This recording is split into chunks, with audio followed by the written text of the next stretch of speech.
saw him, a figure of light, radiant as the sun, cloaked in glory.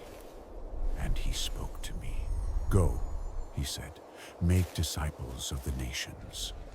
And then he showed me Greece. But their gods are not gods. They demand sacrifice. They thrive on lust. They feed on pride. Their worship is defiance. Their temples, fortresses of deception.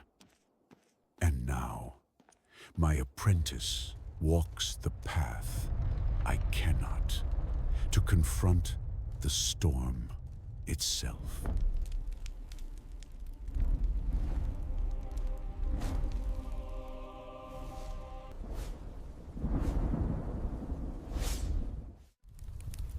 Path of the Herald, Greece.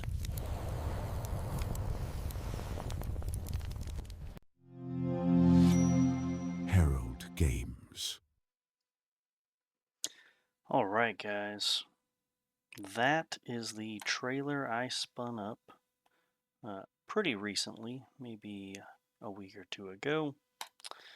And this recording right here, which is going out later today, is the first of hopefully many dev diaries. I am just now starting out trying to start a small business as a game developer.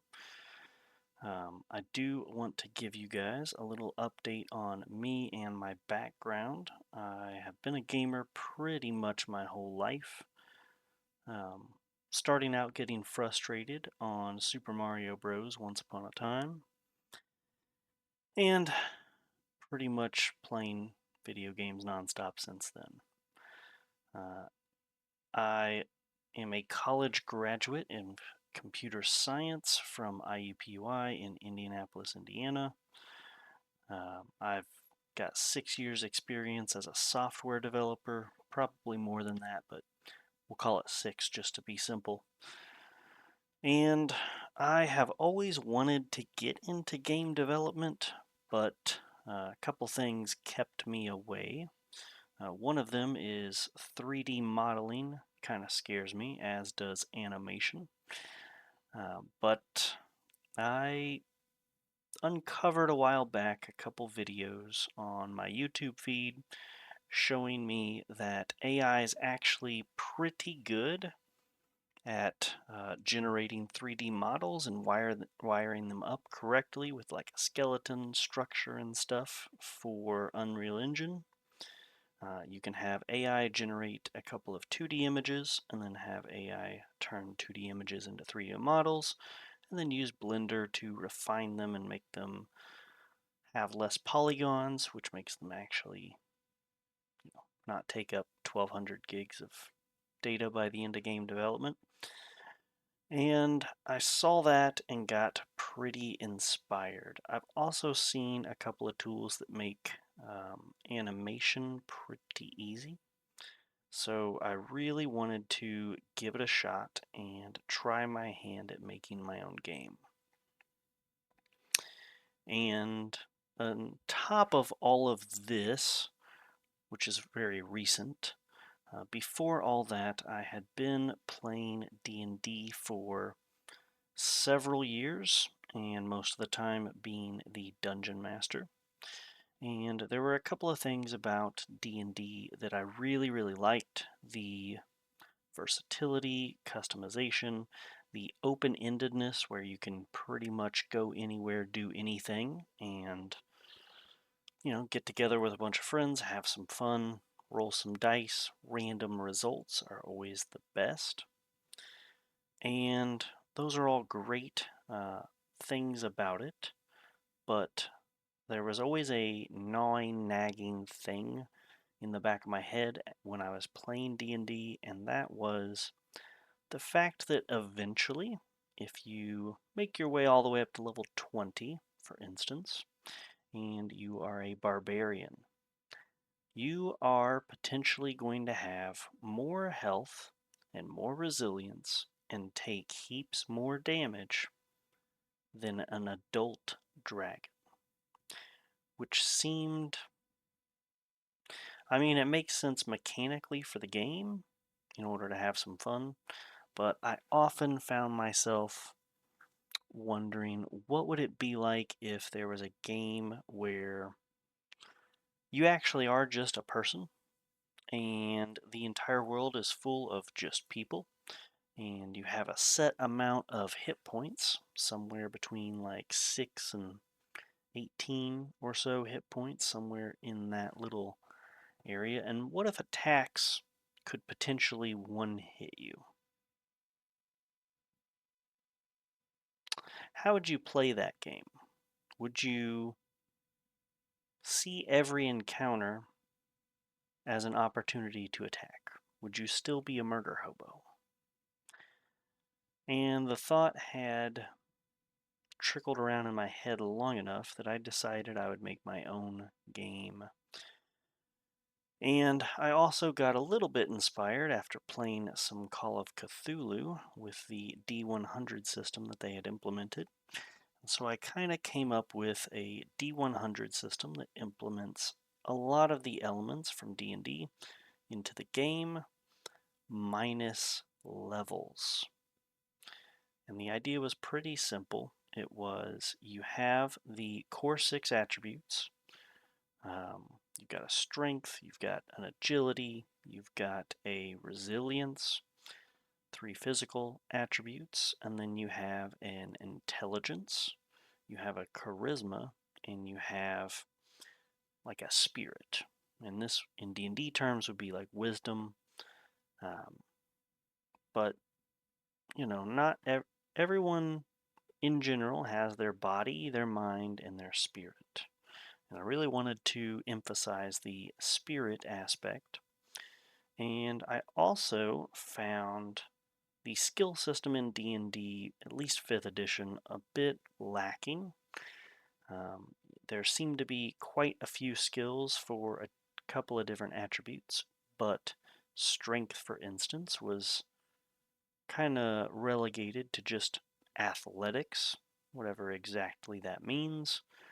And I thought, man, there's so much more you could have had in athletics. You could have had pugilism as a skill, where grappling is involved and shoving could have been its own skill. Jumping long distance could be a skill. You know, all of these would be based off strength. And I know agility has its use with acrobatics, but I really do think the stronger you are, the further you should jump. And I also thought it was very strange that Constitution never had any skills. It seemed very strange to me because, in my mind, Constitution is how well you can handle your alcohol. So, alcohol poisoning, you could have a poison skill where you can fight off poisons. And same thing for diseases while we're at it, poisons and disease.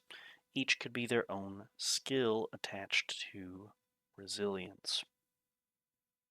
And maybe you could hold your breath as a skill, or even can you handle sleeping outdoors on rocks? That could be a resilience skill. The thoughts had crossed my mind quite a bit, and I had toyed with it for a very, very long time. And another thing that really bothered me about 5th edition was if I, as a 5th level wizard, could learn how to cast a fireball, big fiery ball of explosion, but I didn't pick the firebolt cantrip, and I instead picked like Shocking Grasp and Ray of Frost. Why don't I know how to do a firebolt if I can cast a fireball?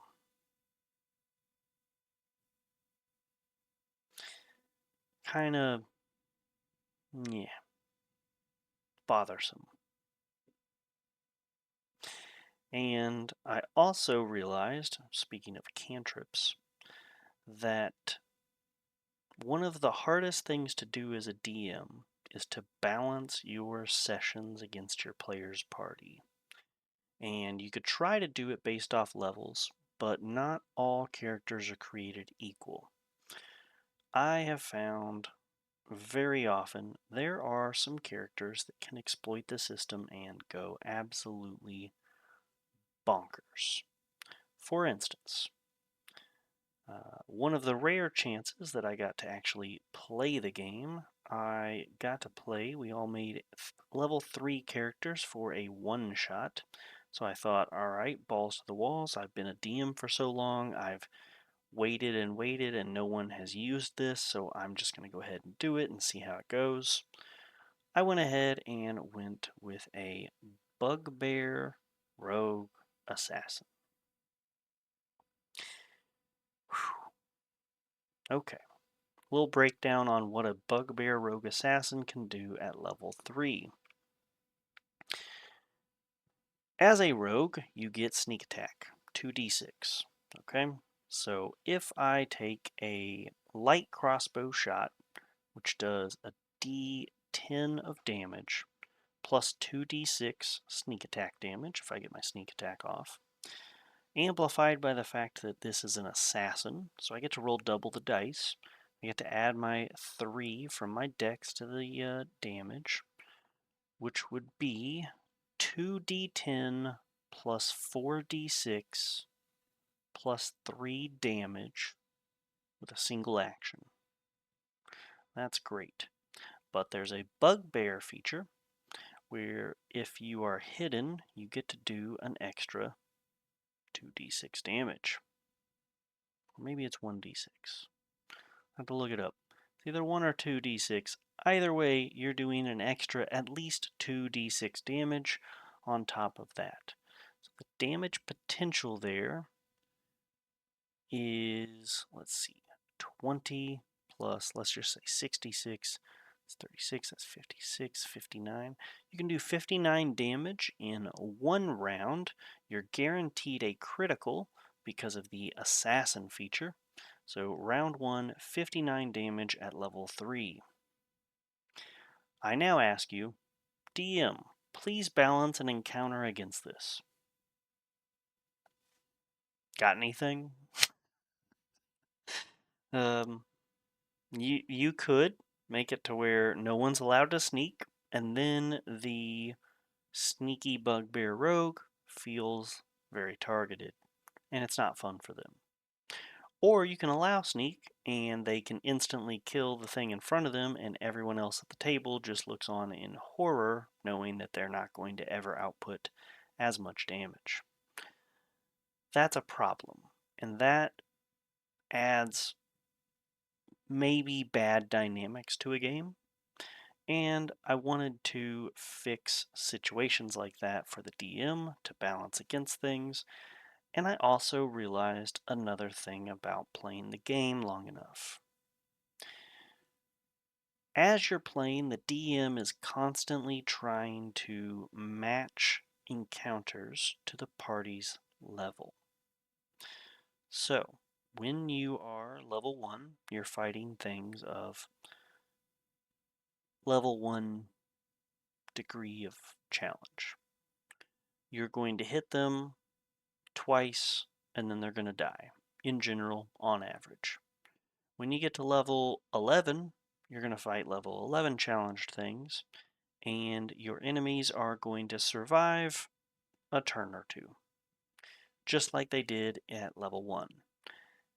Now, you're doing a lot more damage, you're doing a lot more cool stuff, you've got different combos, you got access to more stuff, but at the end of the day, it is generally most combat encounters over in 2 rounds, one way or the other, depending on the balance of the situation. And I also noticed that some really high level enemies just aren't used when you're a low level, because the party would die, which makes a lot of sense for a game. You don't want to kill everyone instantly. But it just left a lot of realism out of the game. And as a DM myself, I would have random dice roll charts for random encounters on wilderness tracks as you're going through the woods in this area. This is the dice rolls we get. And the challenge rating for those were all listed and different. And essentially, you could be a level 3 party encountering a dragon, or you could be a level 14 party encountering 2 bandits. The encounters were always random, and this added quite a bit of power dynamics to the game, and I think made it feel more lived in, as well as provide the players a real sense of progression. So when they encounter Big Dumb Dragon at level 3 or whatever, they have a couple of options, and most of them are to run and hide in fear, which makes sense. And you should get that feeling when you're a low level. But as they started growing in level, the encounters that they could handle increased dramatically. And when they encountered a low level encounter with enemies that were way easy for them, they had a lot of options ahead of them as well. They didn't have to live in fear.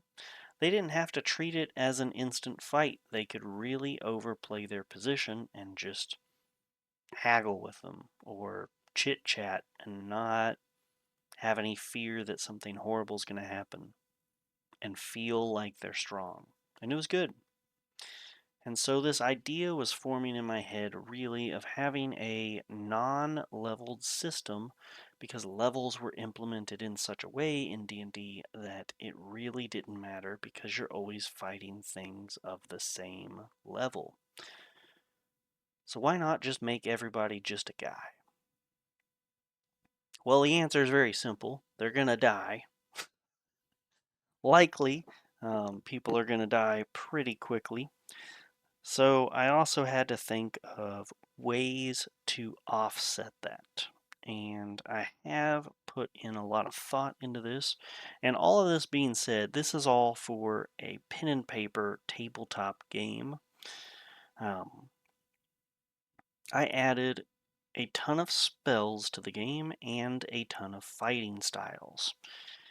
And each one has essentially 6 options. And we can actually come in here and go to gameplay functionality.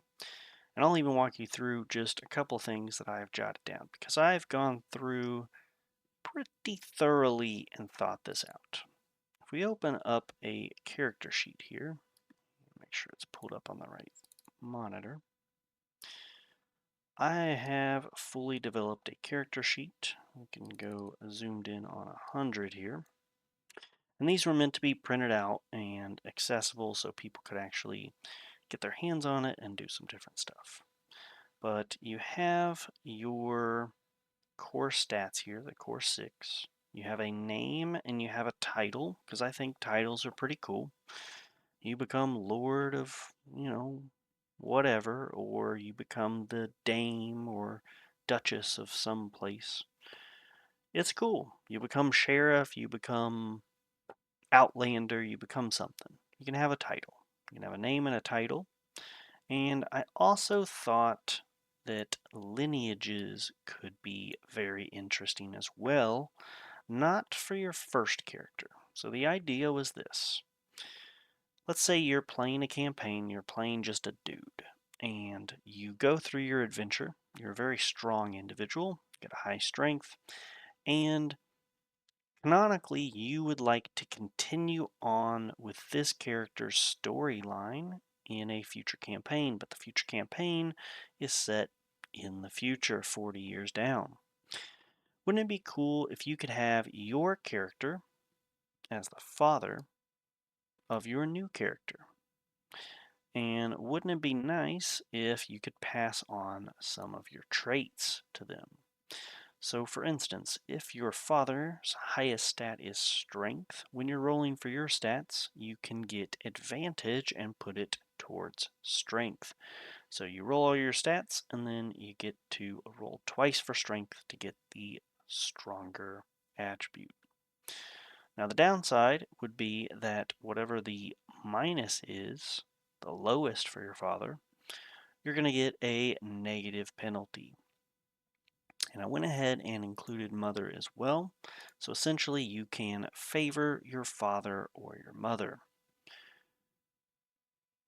I thought that made a lot of sense. I thought it'd be kind of cool. You can establish a lineage in the game by default. Now, you could, if you wanted to, just make up the father and mother immediately right out the gate and pass on whichever you think has some cool stats to the character that you're trying to make, or just use these as a placeholder to fill in and have a flushed out background. I thought it was interesting. I think it's kind of neat. Maybe that's just me. I figured these 5 things here, the size, race, career, religion, and alignment, all were pretty important details to have for a character. Originally, I was thinking that this could be set up for some high fantasy with elves and dwarves and whatnot, but I've also kind of gotten to the idea that maybe it's just ancient civilizations, ancient humans, and the race is really the tribe of people that you come from. And I thought that'd be kind of cool. Size, the bygone of having dwarves and halflings and things in the game, but perhaps size still has a factor. This is very modular. I think that the core mechanics of the game can fit in a D&D style universe with all the different races therein, so you could still implement size for small, medium, and large, and just see how it goes. I don't think size is super key for everything else that's happening. Career more closely or aligns with maybe background from 5th edition D&D. Whatever your career that you came from is going to give you some insight and some things to boost maybe some skills. So a sailor, for instance, might be really good at climbing and jumping aboard the ship, but also might be really good with investigation or handling devices as a cartographer, perhaps. Pathfinding could be a very good skill to have as a navigator. Holding your breath for resilience could be a very good feature for a sailor. There are all these different things, and I thought it'd be kind of interesting to have your career influence how good you can be with certain skills, or which skills from a giant list you can choose at the beginning to be particularly good with. Religion, I think, also plays a major factor, and in games that I've played in the past, having a religion, whether I'm a cleric or not, adds some real depth to a character. So a bugbear assassin is cool, but a bugbear assassin that worships the god of coin and has decided that the best way for him to make money and honor his deity is to go about being a hired hitman, which led to the life of an assassin. That's much cooler than he's a bugbear assassin. It just adds a little bit extra oomph to it. And having the setting of the game be in ancient civilizations also is ripe for religion to play a factor. If you have someone from ancient Greece, they could have the religion be as broad as the Greek pantheon, or could be as refined as I specifically worship Poseidon. As modular as you want it to be, it can fit just about any different kind of setting that you're in. And the alignment here, although is quite the afterthought in 5th edition, I might say, the alignment is probably a very interesting thing to have as well. It could potentially have some effects with spells. I think I definitely have had some ideas toying around with law versus chaos and good versus evil. I do think alignment is pretty interesting and can be used to great effect if you implement the system well enough. Now underneath all of this, there's also the traits section, which I left as pretty lengthy. Could have resistances and could have vulnerabilities, could have dark vision, night vision, tremor sense, it could have all sorts of different things. But, as you can probably tell from the character sheet here, we have quite a few things on the left. The classic max HP, a current HP, a temp HP. Armor here, which armor is going to function very differently from 5th edition in this system. You have a physical resistance and a magical resistance, which is just a amount that you aren't going to take. And the armor, broken up into two fields here specifically, is what type of armor between light, medium, and heavy, and what grade of armor it is. So right now I have a 3-tier system for armor. Light armor provides no physical or magical resistance and instead offers a bonus to your dodge roll. So light armor, not being just clothing, is actually specifically geared, its armor specifically geared towards allowing flexibility, mobility, and movement. So I think a bonus to dodge is quite appropriate. Now, if you get hit in your light armor, you're going to take some damage. But the goal of light armor is to not get hit in the first place. Heavy armor is the exact opposite. It actually provides a penalty to dodge. You are not particularly trying to dodge, most likely. You still can, but you're walking around in a bunch of heavy armor and someone's coming at you with 2 swords, you're probably going to get hit. The idea of heavy armor is to absorb lots of damage. And thus, heavy armor offers physical resistance, a numbered amount where you can just absorb the damage with a penalty to dodging. So it is different, and I think it is better. You don't have an AC, so people aren't trying to match your AC to hit you. I really don't like the idea of your armor determining how high of a number someone has to roll to do any damage. I think it's a bit more interesting with the heavy armor absorbing damage, so you have to hit harder to bust through it. I think that makes a lot more sense to me. And then we have medium armor, which is somewhere in between both light and heavy armor. It offers some physical resistance, though not as much as heavy armor, but offers no penalty or bonus to dodging. It is truly in the middle of light and medium armor. And I think this is a great place to have it. I have done some playtests with this. I also, since this game does not have classes or levels, everyone is always proficient in armor. You just get to pick the armor that you start with. It all has to be tier 1, but it can be light, medium, or heavy, and it can also be robes.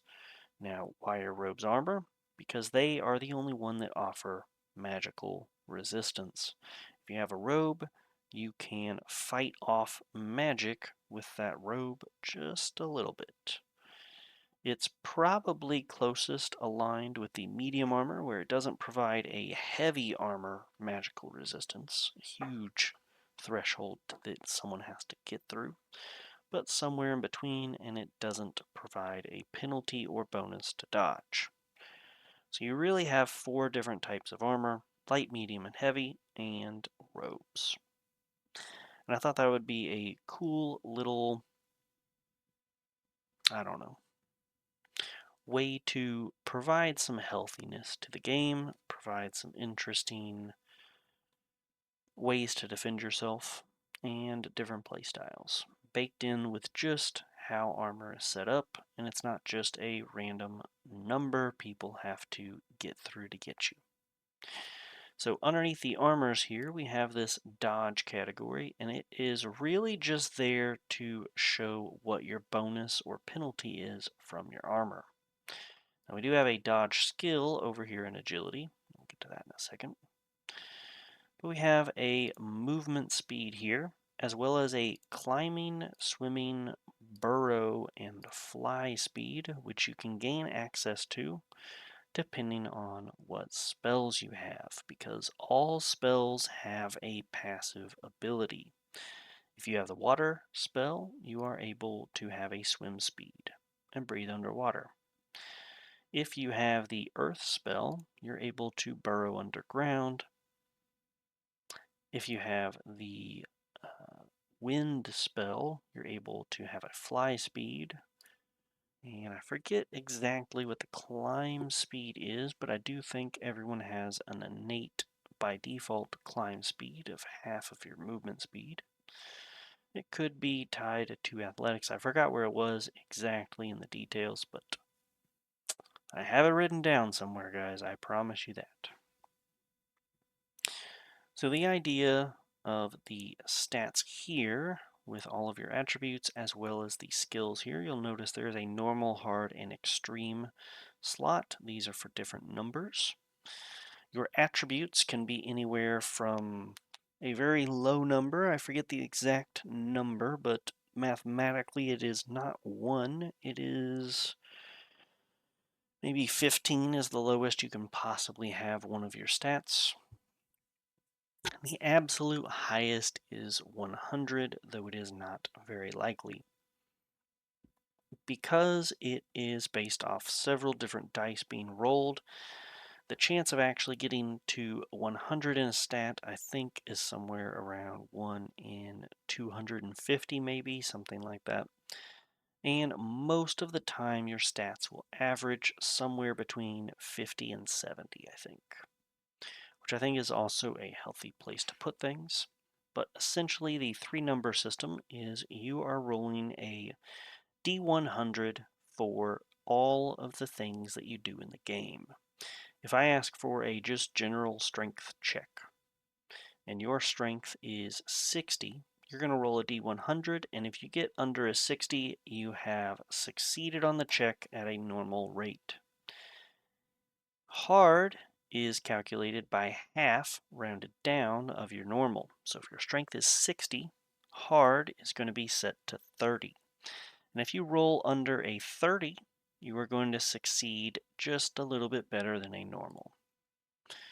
And extreme is 1/5 of your normal stat. So if you have a strength of 60, hard is 30, your extreme is 12. And if you roll under a 12, you have succeeded at an extreme level and might get some rewards that justify the extreme.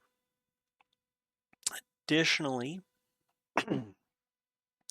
in general, criticals are only on a 1. So you have a 1 in 100 shot at getting a critical.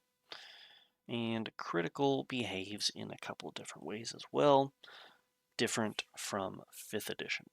Now, this 3-number system on how to roll applies to your attribute.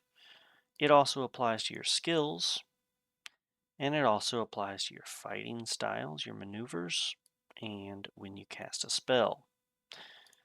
Now, what is interesting about this is if you want to make an attack roll, you're going to have to get under your base attribute value. So if you start out, your attack is going to have a skill of 60. You have to get under a 60 and you hit.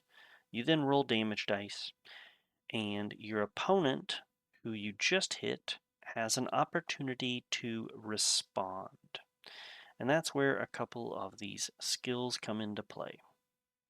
So in resilience, you can see we have a block skill and a shrug off skill.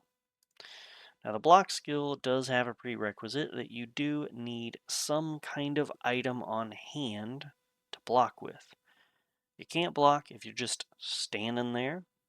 You can say I want to block with my arm, but I think the DM's gonna say no. And if you don't have anything, that's where shrug off comes in play. So block the skill has a dice amount that you just don't take that much damage. So let's say somebody hits you with a sword attack, they roll a d8 for their sword, and they get a good hit of 6. And you only have 12 hit points. That's half. You get a chance to respond to every hit that comes your way. There are infinite reactions in the game. You can respond to anything that happens to you any way you see fit. And blocking can mitigate that by a d4 of damage. So maybe you roll that, you roll max, and you take 4 less damage. You only ended up taking 2 damage from the hit. Let's say you didn't have anything and you instead opted to shrug off. So the shrug off skill has 6 different forms, as do all skills. Every single skill, maneuver, and spell, they all have 6 different options for things they can do. And maybe it's even better if I just pull the skills up here. And we can look at specifically resilience and blocking. So you can see here, this is the 0 modifier for blocking. If you have a skill of 60 for block and you roll a 59,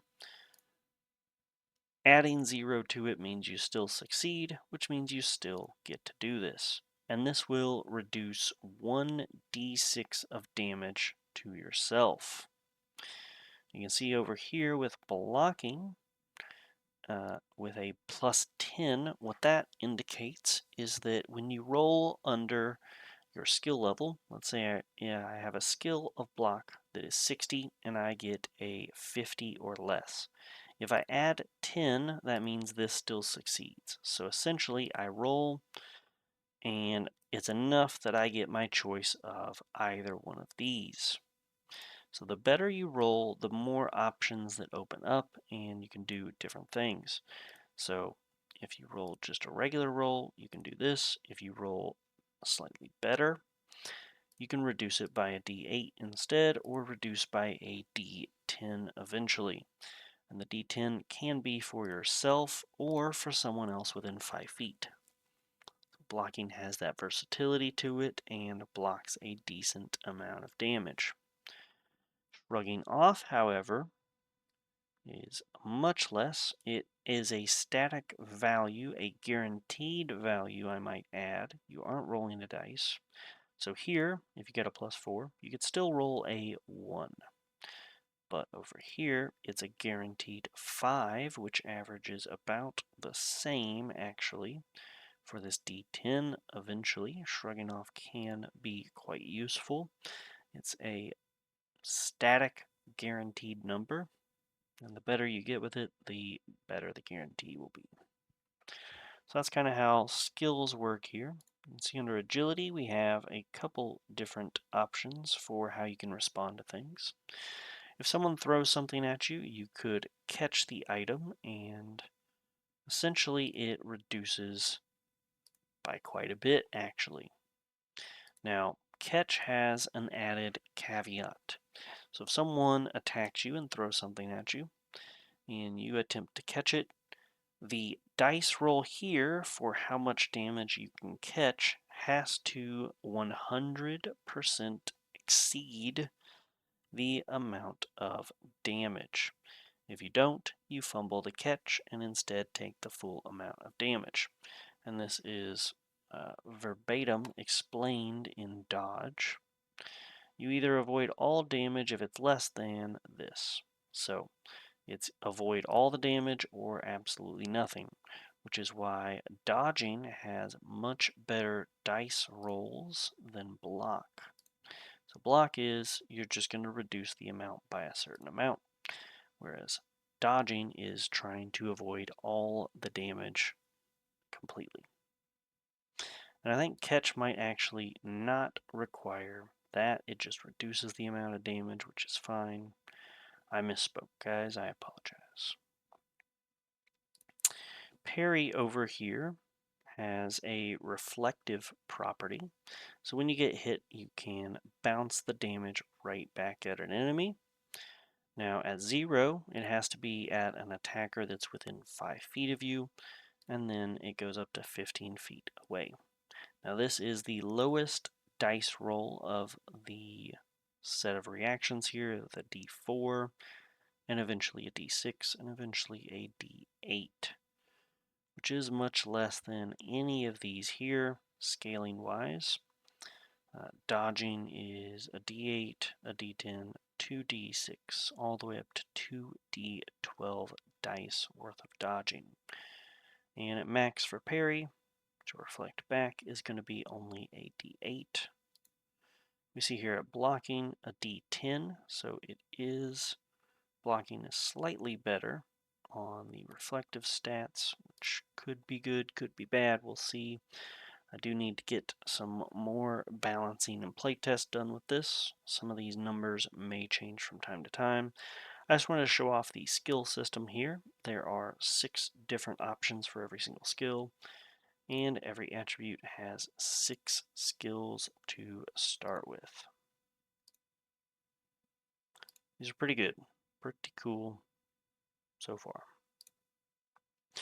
And they're all reflected here, and I also left room for 3 additional skills on every attribute in case you came up with your own in your game. Maneuvers and spells pretty much go the same. I have come up with quite a bit of different maneuvers here, including passives for all the maneuvers, which I think is particularly really good. You can reroll 1s and 2s on damage dice for the heavier weapons. Essentially, they're guaranteed to do at least 3 damage. That is very, very good. But there's a couple different things you can get here.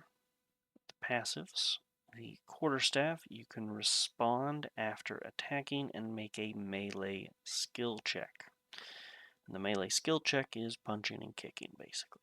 So, somebody attacks you, you have a quarterstaff, you can use your reaction to kind of manhandle them a little bit. It could be a grapple, it could be an attack, it could be knocking them off balance, it can be all sorts of stuff. And the different weapons do different things, and actually, that is supposed to be something else. Something else supposed to be here. I think this is the backhand of the quarterstaff. Oh, sorry. It's not. It's exactly what it should be. It's a response. Somebody hits you, you can use your response to smack them. Yeah. Okay. I'm going to go ahead and save that now, so I'm not losing my mind here. Some of these are responses and some of them are actions. Another thing to talk about in this game that I have come up with, you are only kind of limited. You can get 1 action and you can get a movement speed and you can get unlimited reactions. There's no bonus action, main action, there's no action points, there's no anything like that. It's meant to be a fairly quick combat system where you have 3 or 4 attacks you can do, and you roll to see how good of the attack is based off what your dice is, and it could be things like this where they cannot respond to the attack. That is the master level skill, and it's double the dice. Double the dice, they can't respond to it. That is pretty consistently the finale finisher. This is the masterclass action. You will have to be rolling well enough to see this happen. Now, it's a weird system where you roll, and then after you roll, you can see what you can do here from the list. It didn't used to be that way. It used to be you would pick the specific thing you want to do. You would roll your dice, add the modifier, and then see if it succeeded or not.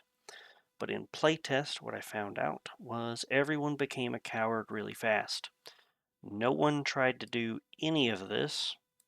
People, some rare instances, tried to do this, and everybody just did this the whole time, which made it pretty boring. So instead, I decided you roll, find out what you can do, and then decide what to do. Now, this can be interesting when you get into, for instance, the javelin. This has a touch range, and this has a range equal to your skill level in the javelin maneuver. So maybe you want to throw your javelin, you're far away from an enemy, and you roll, but instead of being able to throw it, you only get a touch attack. What happens then? Well, you said, I want to use the javelin. You rolled, you got to use the javelin. You didn't know that you had to walk up to them, so now you have the opportunity to move first and then hit them. And that's totally fine. You can roll for an attack and then decide where to move. That's totally fine. I'm not too bogged down about that kind of thing. Yeah, so that's kind of where this game is here. We have different passives for each and every one of these. I'll real quick show some of these so you guys can see them, at least the ones that I have done here. The bows act a little bit different from each other. Hopefully this is kind of clear. And I'm in the middle of coming up with a couple more ideas. You can see katana, rapier, trident, ring blade, whip, and a net. So, maneuvers still in progress, trying to come up with all the different ones. And then we get into spells. Spells have, I think, more fun passives and are a bit more utilitarian. Usually the zeros don't actually do too much, and the plus 10s are the ones that actually do some amount of damage. And you'll also probably notice that weapons tend to do more damage, and that is on purpose. I really wanted the idea to be that if you really want to kill somebody, you need a weapon. If you want to do some flashy stuff and some utilitarian stuff, for instance, a 15-foot cone of damaging enemies, the spells are going to do less damage to compensate for their versatility. And I really like how that balances the game out. It still makes magic very good and very powerful with area of effect effects, statuses that you can apply, things like that. Weapons can still also apply conditions. You can do knockdown, bleed damage, you can disarm someone, you can do all sorts of stuff with weapons as well. So don't be sleeping on those. The effects that you can inflict upon people are pretty good there. But you know exactly what I'm talking about when I say magic has infinite versatility on top of, in D&D 5th edition, way more damage than any melee fighter could ever possibly hope to do. It's just the sad state of affairs that you just run into stuff like that. Now, elemental weapons is a nice little hybrid thing here. The passive is you can summon or dismiss an elemental weapon, and it can be any weapon of fire, frost, or shock. Then you have the dice rolls for the actual attacks, and you can see this is actually very close to a weapon. It does a d10 of damage instead of the standard d8 for spells. The first one is just an attack. It has a range of touch or the spell's level. So if you have like a bow, the range is whatever your skill level is with elemental weapons. Otherwise, it's a melee attack.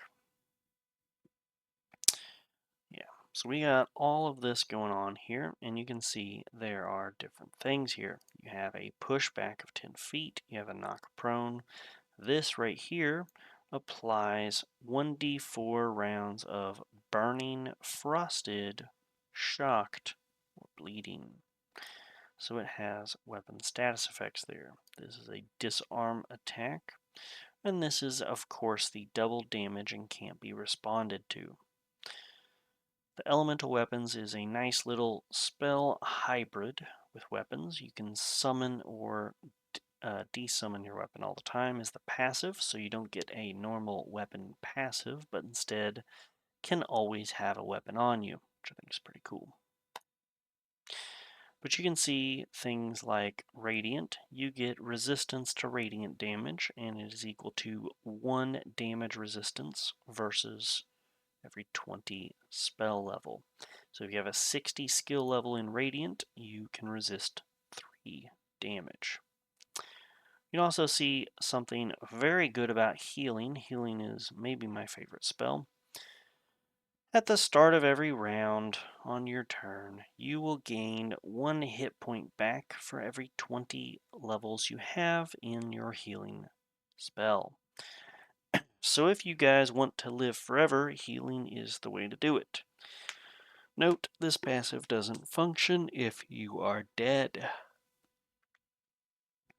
Now you also, and this is another fun thing about this game, there's no spell slots. You just get to keep doing your spells over and over and over. You know how to do them. They are second nature like swinging a sword. I'm not going to go through a whole spell slot system. It's much simpler this way. It's one less thing to think about, and you just get to have fun and do what you do. How do you balance healing? Well, this is you heal one person a d4 of health. That's not a lot.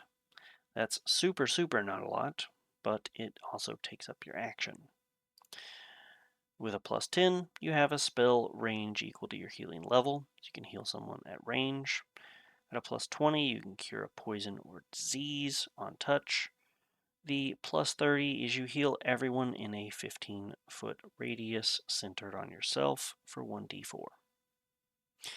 The reason this is capped at a d4 is outside of combat, you can infinitely do this. So as long as you have one person with a healing spell, everybody's healed up to max at the end of every combat.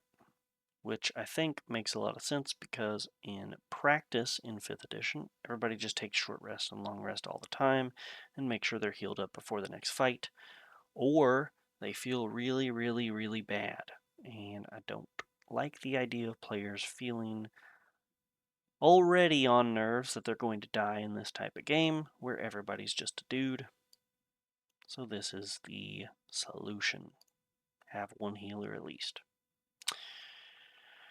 At plus 40, you can regrow or reattach one limb on touch. Cannot attempt to recast if you fail. So if you want to reattach a limb, you get that all together and then you roll to see if you can manage to do it. And if you fail, it was your one attempt to get that limb back. The end. Sorry, guys. Additionally, at a plus 50 for Master, you can resurrect one target on touch once. You get one attempt. If you fail to revive them, you don't ever get to again. This also implies that a Master Healer with a skill of 100 in their healing gets a 50-50 shot. But I've got spells ranging all over the place with different effects. You can see Earth here, burrow speed. Water has a breathe underwater and swim speed. Wind has a fly spell. Plants allows you to speak with plants. Animals, you can speak with animals. And also, plants and animals start friendly towards you. One stage friendlier. We got poison, where you're immune to poison damage and the condition. So if you have poison spells, you're good to go on that front.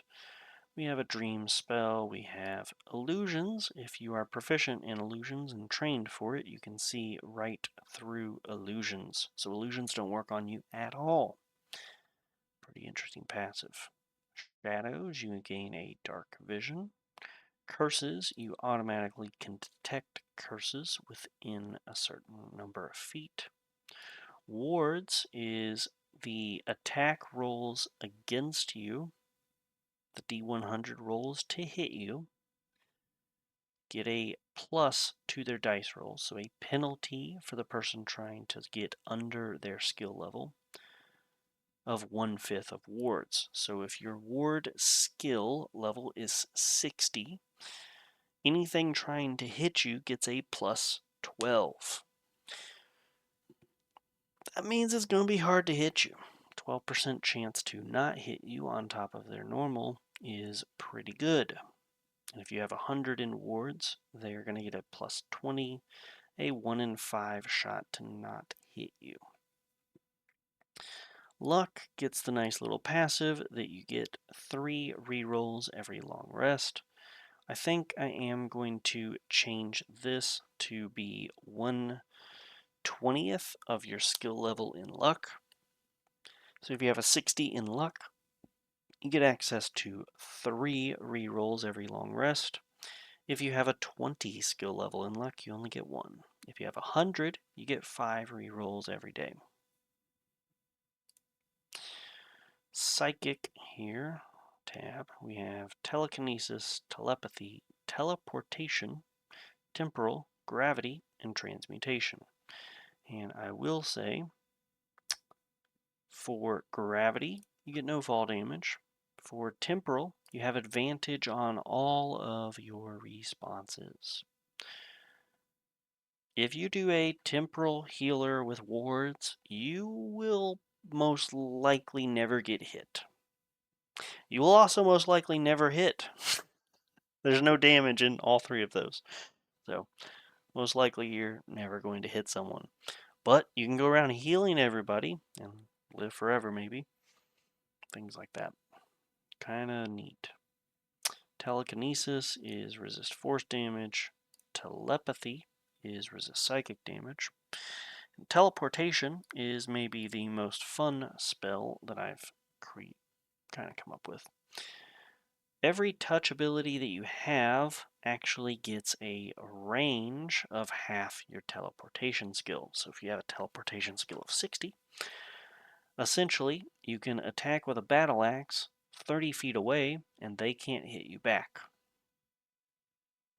because you're teleporting your attack roll right through a portal. That's pretty cool. Additionally, ranged abilities that you have get double the range because you can open a portal to boost them. So teleportation extends your range with different things. And I think that's a fucking awesome thing. I think they're all pretty cool. And I would love to get more playtest out with all of these different spells and try some different things. That's a quick run through of stuff. We have an equipment character sheet portion here. This has your money that you've got, list of weapons, you've got armor as well as helmet slot, greaves, gauntlet, boots, shield, yada yada. Different magical items with enough room to fill out what they do. You also have over here your number of rations, water, torches, and lockpicks, just to keep things nice and neat and simple and tidy. They're right up there. We also have, and you may have noticed this when going over all these different things, there's an enchanting skill right here in intellect. So you can enchant different things, and this is to allow you to keep track of what you're trying to enchant and how much progress you are having. Now, the crafting skills you get to do in your downtime, so every long rest you get to focus on one crafting skill, and they do take 5 successes back to back to back, and then you can create your item. And similar to how other skills operate, they have 6 different tiers, and if you are able to get 5 consistent skill checks in a row that are successes at a plus 50 every single time, they will be a master crafted thing. If you don't get 50 every time, they go to the lowest that you got during those 5 successes. So if you score at the 0 mark, and then a plus 10, and a plus 20, and a plus 30, and a plus 40, the item comes out at a plus 0 quality. So keep that all in mind, guys. You do need to really, really be good and get good dice rolls in order to craft really good stuff. That being said, I also am not going to implement at this time keeping track of gathering resources. You just get to craft. I'm not going to have you scour the land for items. You just get to craft. Craft to your heart's content, get 5 successes in a row, and you've crafted an item. Amen. Simple, fast, keeping track of stuff. You got a blacksmith skill here, strength. And for alchemy here, I think nature is actually covering potions. And you can also craft poisons over here from resilience. So we have 4 crafting skills in these 4 here. Agility's crafting skill, in quotes, is pickpocket. That's how you can mysteriously come up with items when you otherwise wouldn't. That's a joke, guys. That's not really a crafting skill. It's just a funny agility-based thing. Ha ha ha. Funny, funny, funny. Over here in Influence, we do have Insight, which was previously in 5th edition D&D, part of Wisdom, but I've placed it over here because in order to effectively charm someone, you need to be able to read them to move left and right and dance around all the different things. You can also mislead people, perform for people, rally your allies, which actually has tangible benefits to dice rolls and temporary hit points. You can also rout enemies and cause them to surrender or flee. Routing is essentially intimidate, but with actual game mechanics attached to it, and not just, you're afraid of me. Tangible things you can do. And over here in the inventory sheet, sorry, I got distracted here with these crafting things. You also have quest items and miscellaneous items. In the last page of a character sheet, when this was pen and paper, you have a list of allies, enemies, notes about your character, or just personal notes, and a background story for your character, as well as a silhouetted image of male and female for you to draw your character. These are really nice light shades of gray, and the idea here was essentially it's a good silhouette. You can draw your character on top of it with their armor and stuff, and it's a lot easier for people that sometimes when you draw a humanoid shape, it doesn't turn out to be in a humanoid shape. This just allows you to have something to fall on, and I think it's going to make a couple of artists out of my players. So anyways, guys, this is essentially the character sheet for the tabletop RPG game that I came up with. But I have so much more to go through. I'm not going to go through all of this now, guys. NPC sheets and legends sheets are essentially a character sheet, but just for NPCs, enemies you're going to encounter. I got a working rule book, Word document that I'm trying to put all this in and kind of hopefully have a rule book to print off eventually. I have a traits chart which has what races can have what starting maneuvers or spells or skills that they're particularly good at. I do think that's an interesting dynamic. Spartans are good with the shield and spears maneuver, for instance, could be really, really good. I don't know. Could be interesting to have that, but it also ties in with religions, particular religion. Let's say you are worshiping Poseidon. You may be inclined to a water spell or the breathing skill to breathe underwater. That makes sense to me. Maybe you're really good with nets and tridents. All those things make a lot of sense for a religion, as well as perhaps a people that are a seafaring people like the Athenians. And I am orienting all this towards Greece for a very particular reason, which we may have already gone over, guys, with the intro video, of course. We have gone over all of this. We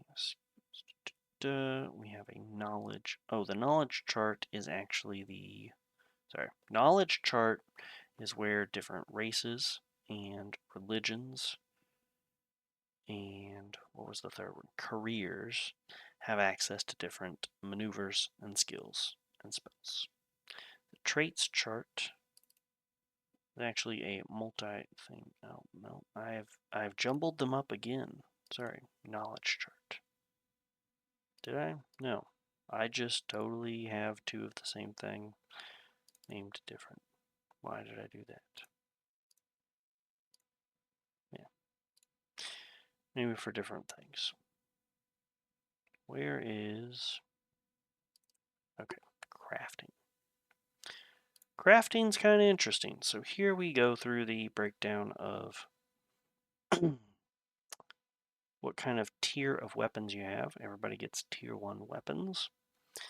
If you get a tier 2 weapon, you get +1 to the damage of your dice rolls and a -10 to your maneuvers, which makes them a lot easier to do maneuvers and high-end stuff. Weapons are pretty nice. +2 per damage dice is really, really good. If you have a two-handed weapon that does 2d6 damage, it's now 2d6 +4, which is massive when people only have like 12 hit points.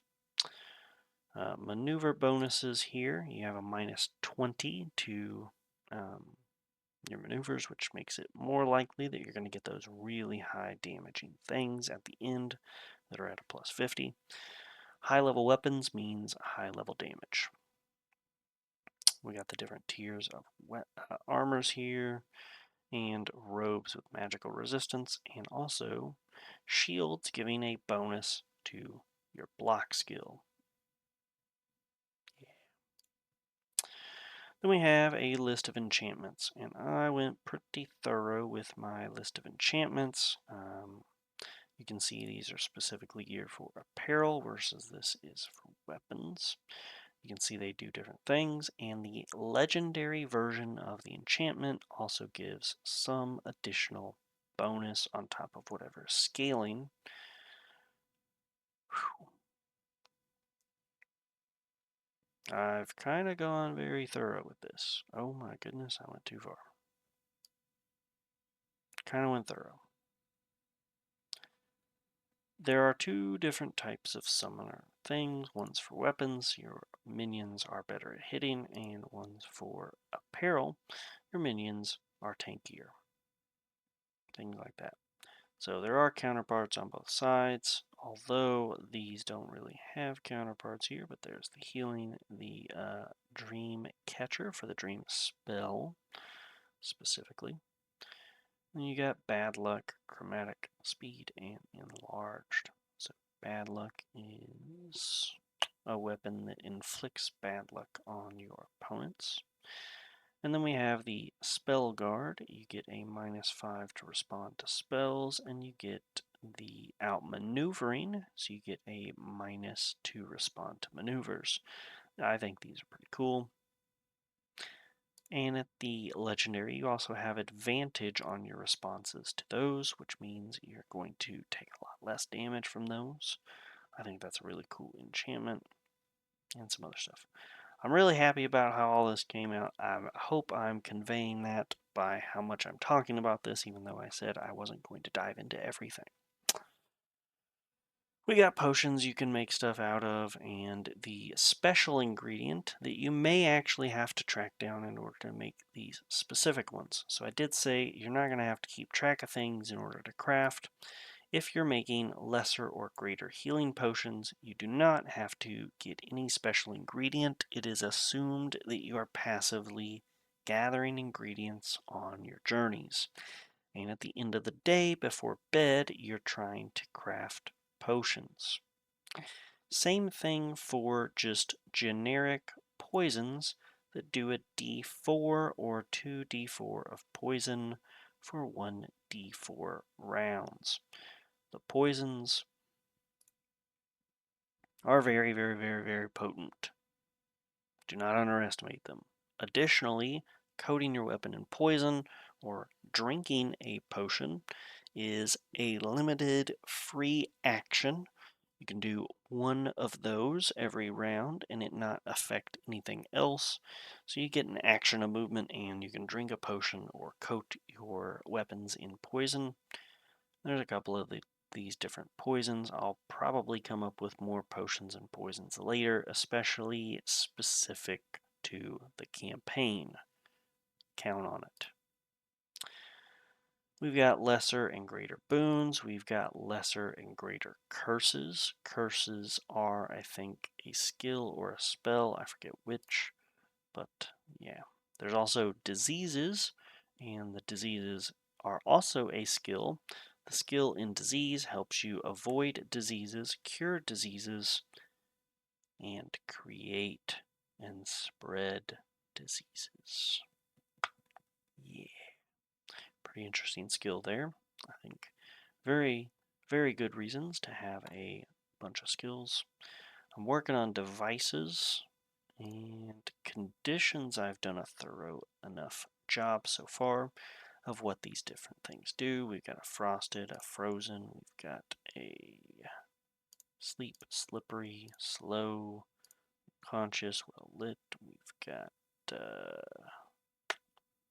shocked is here, and then where is burned? Burned is here, blind, bleeding, awakened, gains consciousness as a plant, sometimes also animals, but I'm just going to stick with plants for now. We've also got like madness and a couple other things, yada yada yada. Not getting into it too much. I am laying bare all the work I've done on this board game that I haven't released. But it is copyright. I have applied for an LLC. I've done a lot actually, and this is kind of the point of these dev diaries is I want to go into all the different things that led me to where I'm currently at and keep you guys updated. Now I might not have one of these every single week. I may only do them every 2 weeks or 3 weeks even, but I'm just trying to convey the work that I'm doing and keep everyone up to date on all the different things I'm working on. So I came up with this board game. I wanted to remedy some things that I encountered in 5th edition, combine some elements from some other games, and have a wide array of skills, kind of like in Pathfinder or 3rd edition D&D. And I think there's some cool ideas that I wanted implemented. I wanted it streamlined. I wanted to save some time and energy for the DMs because I usually am one.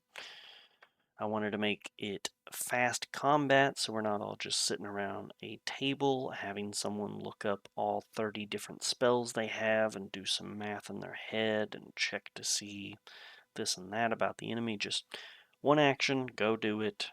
Don't come up with a 50-step plan, but also have enough depth in the game with the wide array of spells and passives and maneuvers that you can come up with a very, very unique character and keep making a ton of characters and have them all feel different. I came up with all this, and it was originally just pen and paper, been play tested. It's been presentable and playable for the last year or more, probably almost 2 years now. And I was going to originally just release this as some alternative to D&D, but I just never got around to finishing that final step. But this year, starting January 1st, I did start a New Year's resolution to start a YouTube channel on gaming and playing video games. And it just so happened that the channel started taking off quite a bit more once Oblivion Remastered came out. I came up with a couple playthrough videos on day one. That was a great reveal when they revealed it out of nowhere with no lead up. Fantastic. But I also started making tutorial videos on how to install mods. And I was very, very happy about that series. I'm still planning to keep that series going. But the most recent update from the game broke my list of mods in particular, and I just haven't had the time and energy to go in and fix that. I have been meaning to do so, I just have not found the time. Backdrop: I am a married man with 2 kids and another one on the way, and very, very busy. Finding time to do stuff usually happens around 3:30 in the morning. So, if that gives you any indication, I'm a tired man, staying up late, working really hard on a lot of this YouTube stuff, playing some games, coming up with some games, play testing stuff, doing a lot. But all of that being said, I on YouTube was looking at a couple games, and games my hobby. I found some videos saying how you can use AI to really do a lot of the heavy lifting to design a game. Now, it did sound like witchcraft to me at first, but the more that I have been drawn in and suckered into the AI world, I have noticed they have done some really cool things that I just can't ignore. I took a picture of my son, which I'm not going to zoom in on because I don't want his face out there into the world, but I submitted a picture of my son, a picture of our dog, and a picture of my car to ChatGPT, and I said, do something cool with this. Combine all this, have him driving the car, add some dust trails, have it somewhere in Texas, have some mountains in the background, and have our favorite little fire-breathing lizard, Godzilla, in the background shooting off his heat ray. And AI did not disappoint. It had actually a very photorealistic version, and I said, cartoonify it, please. And this is what I got. And this came out so good. I was very happy about it. And the whole idea was I wanted to have everybody in our family make a silly t-shirt maybe and get it printed. Everybody gets a t-shirt, and this was my idea for my 2-year-old son Alex to have a cool little t-shirt. And then I started diving into AI videos, and I said, take the picture that I have here and go ahead and do some stuff. Now this is a very rough, refined video here, but my son loves it, so I can't complain.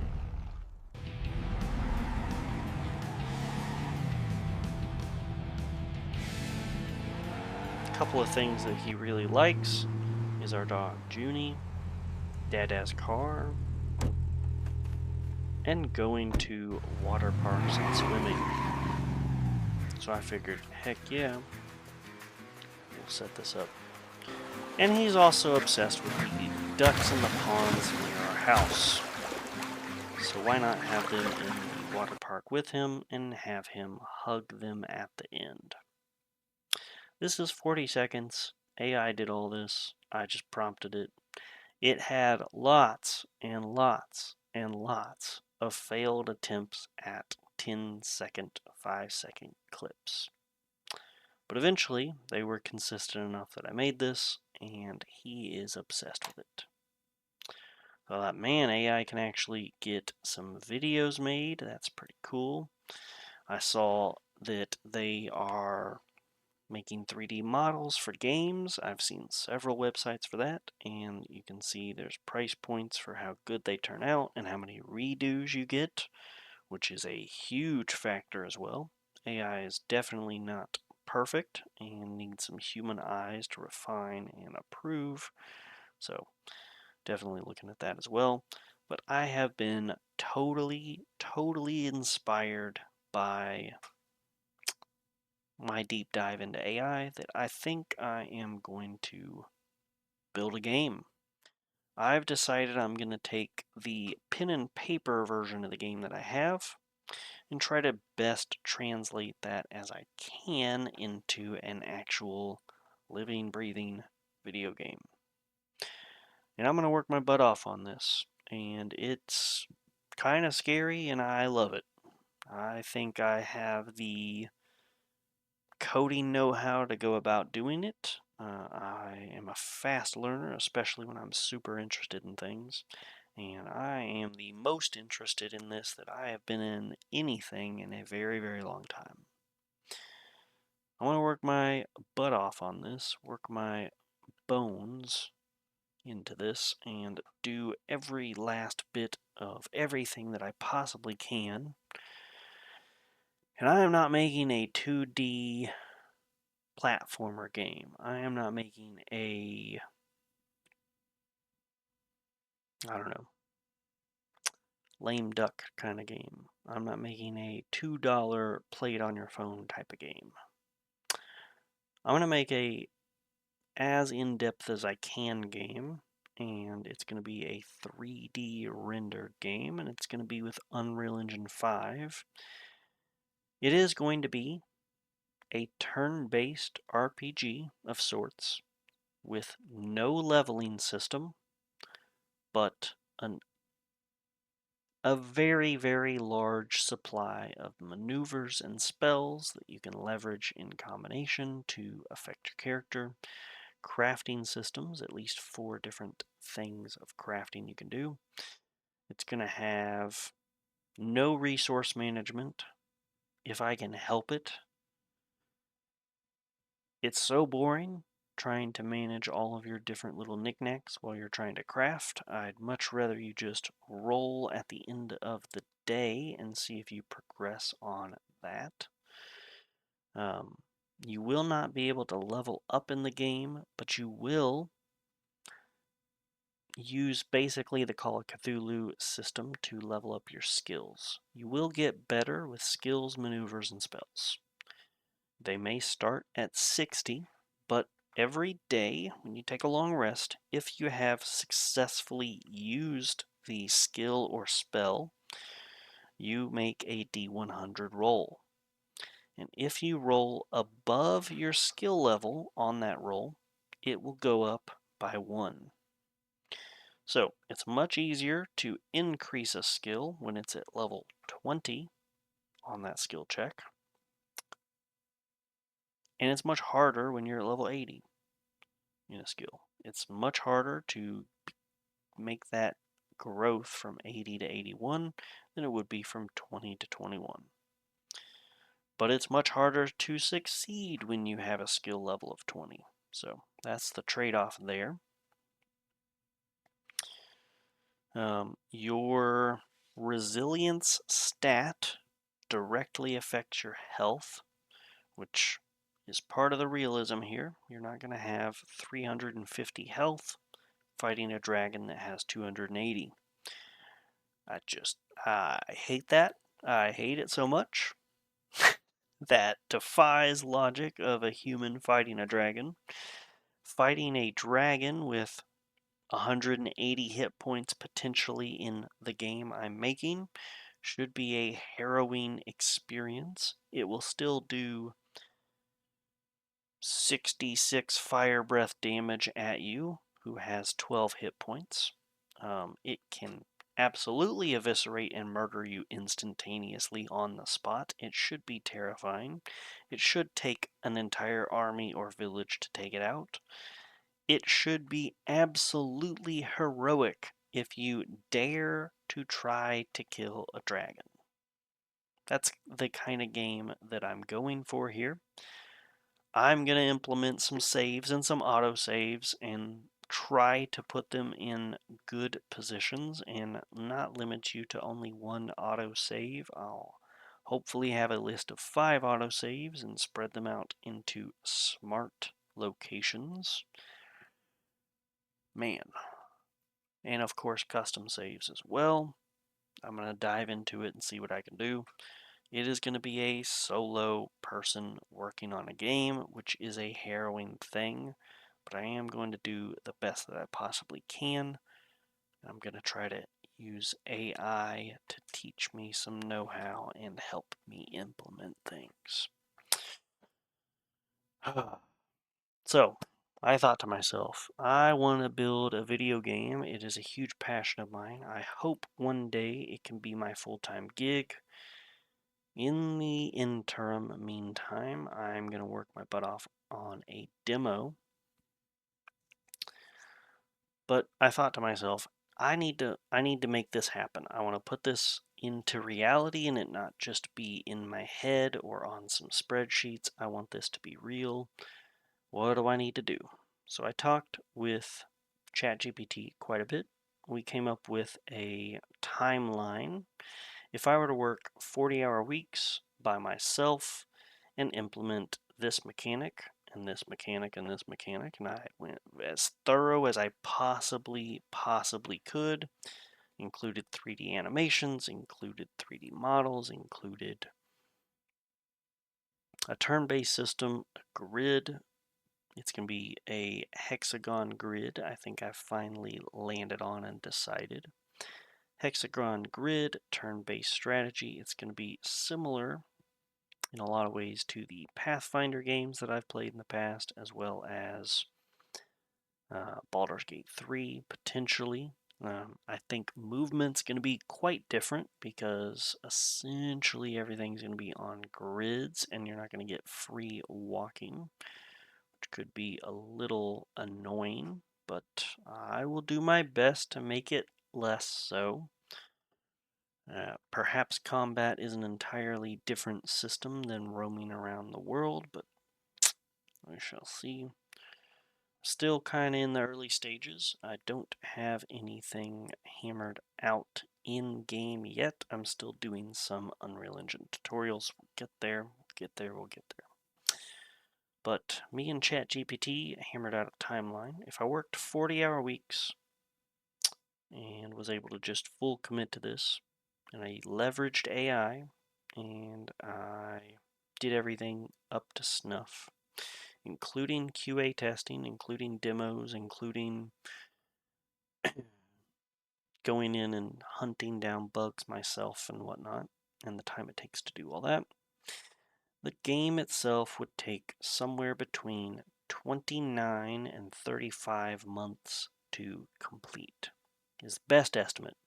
And I have run through AI a lot trying to iterate and make sure this is an accurate timeline. After several iterations of conversations, it's consistently about 3-year timeline. Is this going to be AAA quality? I hope. That's what I'm saying. I hope. I'm going to do what I can as best I can and be as methodical as I possibly can be. I'm going to hopefully be able to get a second or third set of eyes behind the scenes looking over things to make sure everything's working out okay. I'm going to try to get in contact with some people if I can. I have some contacts with some people that are familiar with Unreal Engine and have actually used it to make some games, so I have a little bit of saving grace there, I hope. We'll see how that goes. If you know who you are, you know who you are. But I also went through how much this is actually going to cost me, and if I keep my salary that I currently have as a software developer and am working on this for 3 years, which is a hefty amount actually, I'm noticing. And on top of that, the cost of some other expenses. The 3D modeling is going to be an interesting thing. I'm going to have to pay for things like a soundtrack because a game without any music is probably going to be unfortunate. If I'm going to have any of the NPCs voiced, I'm going to need to pay some voice actors or figure some real stuff out with AI. Whew, that would be a tough one. AI has some weird tendencies, but I have found a website that does some good AI voiceovers that are particularly good for trailers. You may have already seen that. But yeah, I'm going to have to try to get some stuff squared away for that. There's going to be some licensing things and fees for a bunch of the AI tools that I'm planning on using.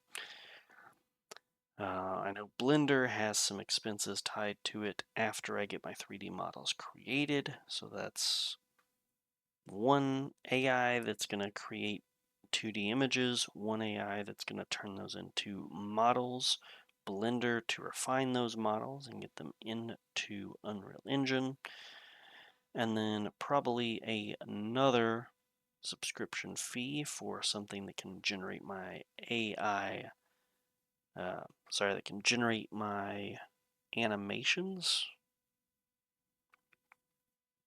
So that's a lot, perhaps. And then if I want to do cinematics, I have the AI video creator that I've been using for the trailer that I did. I've been using the um, default version of that, which is very limited, which is why the trailer doesn't have a consistent visual aesthetic, maybe. It's very photorealistic for the first half of the video, and then when it gets to the actual apprentice character walking up the steps to confront Zeus, it looks like it's in a video game, which is nice, but that's not the style of game that I'm trying to make. So there's that. I also have gone in and created a couple of other videos that go over proposed gameplay, just some concept art that I've had ChatGPT draw up on paper and then implemented with prompts to get the video made. Done a lot of work on that. I also looked into what it would actually take to have a company like this. I filed for an LLC. I am now officially the proud owner of the company Herald Games LLC. I have applied with the IRS for an EIN. I've also gotten copyright on everything that I'm showing you here. I thought that was pretty important before going into all this on a video.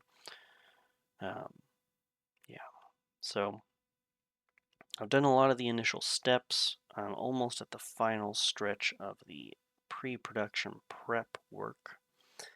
I did start a Kickstarter because the funds include getting a new desktop computer. Right now, everything you're seeing is on my laptop, and if it's any indication, if you're looking at the top left of this video at my face and how it's kind of going nuts like that, that is my laptop is very good, very powerful, but it is still a laptop and it is not a desktop. And the desktop is going to be able to render things with Unreal Engine much more efficiently, and it's going to save me by the end of the whole thing. If I have that desktop instead of this laptop to work on, it's probably going to save me realistically 3 or 4 months of development just on me waiting for things to render or load. It's going to drive the day on and be agitating. It's going to make my videos of dev logs pretty poor, especially if I'm opening up Unreal Engine and showing you the progress so far for the game. Having a recording software with Unreal Engine, I'm thinking is just catastrophic probably on this laptop, but perhaps with a high-end desktop it won't be. So I started a GoFundMe. It is in the link in the video for the trailer, and probably actually is going to be in the link of this video. Go ahead and look down there if you would like to support me in getting a desktop to work on all of this stuff. um, yeah. If I don't get funding for the desktop, I'm going to trudge along with the laptop for quite a while. My timeline includes some rev up of 3 or 4 months to learn Unreal Engine and come up with a working demo, a gameplay loop that I can show off, at which time I'm going to most likely launch a Kickstarter. I already have a Kickstarter whole portfolio thing set up. I just need to implement it. I'm waiting until I have a tangible demo that I can show off and potentially release that demo on Steam to get some feedback. The demo is going to be pretty simple, straightforward. It's going to be an arena fight going over the different types of combat. So it's going to be probably a maneuver or two. Your large array of responses to getting hit with an attack, and being able to also cast spells and see how all of that goes.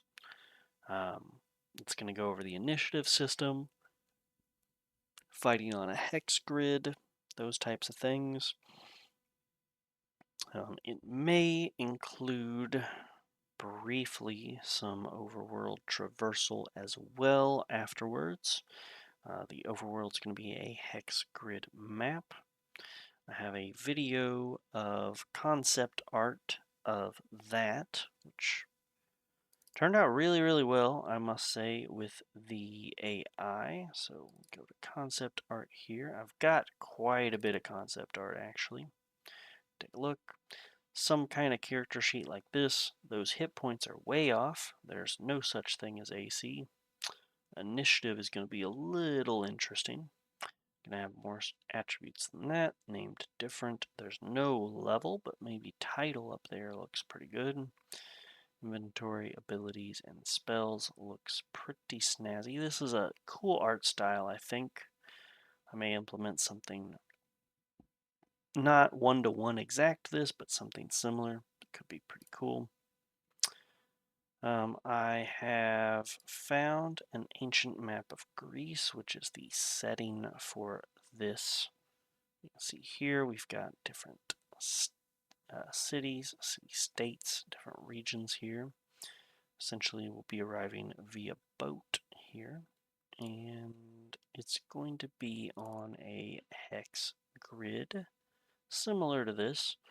I think there's going to be quite a few more hexes than just this, so expect quite a few more, but this is a good rough idea of how it's going to look, potentially with different cities dotting all over with the titles of them there.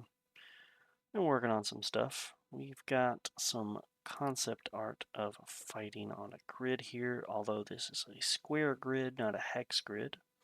This might just be different combat scenarios. Got a creek running through it, some elevation, different characters fighting in here. Perhaps one hypnotized by a siren. We got a temple encounter. You may be confronting the leader of some sacrificial cult here and need to take them out. Just concept arts, just some things to look at. And AI generated concept art here, one for combat and one for overworld traversal. And we can look at overworld traversal. I'm kind of impressed that AI actually knocked this out as good as it did. Everything's by hexes. You're on boat, and then it transitions to a cart. And when moving the pieces, you can perhaps lift them up and rotate them for them actually moving as a piece on a game board, but perhaps have the wheels spinning and the Path horses of the moving. Herald. Greece. So I thought that was a pretty cool idea. Herald Games. That's a nice logo right there. Pretty proud of it. It's my baby. Don't talk smack about it in the comments. No, go ahead. If you see something, say something, guys. I'm open to advice. But yeah, I have some plans in place to really dive into this and try to make a really good product, make a good game, make it fun, make it something people can enjoy. I have an estimated cost in total if I were to quit my job today and go full salary of what my salary currently is. The total cost would come out to, after all the other things, somewhere between $380,000 and $450,000 in order to spend 3 years coming up with this game. That's a lot of money, so I don't expect to 100% meet that, but hopefully between the GoFundMe and the Kickstarter I can make a dent in that.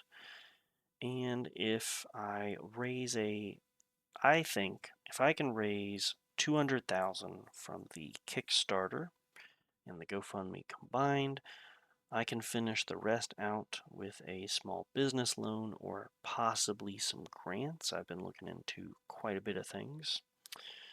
Or some signing on with some publishers, though I don't want to give up creative control of the game at all in any way, shape, or form. So I find that one a little bit less likely, but perhaps an agreement can be made.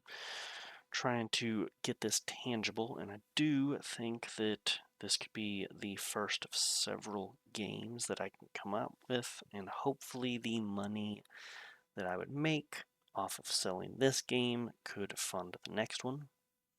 The price point that we've come up with, me and ChatGPT, is if I can manage to sell 20,000 copies of this game, selling at $30 each, I will net even.